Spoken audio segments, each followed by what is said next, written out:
Kanin. Ay, wala na kanin?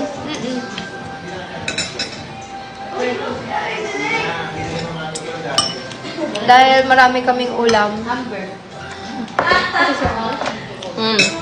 Mamaya mag-Milo naman tayo. Hi guys, support me kami. Favorite niya ang giniling. Auntie guys, go to see. Ako naman, na-miss ko kasi mag-fish. Kaya yun, sarap na din.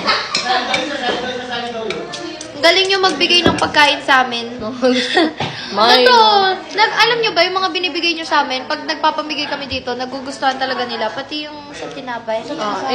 Yung bread na. Ayun, ano siya? Parang may mga cheese. Ang hindi lang namin kaya ma-share dito, yung Jordan.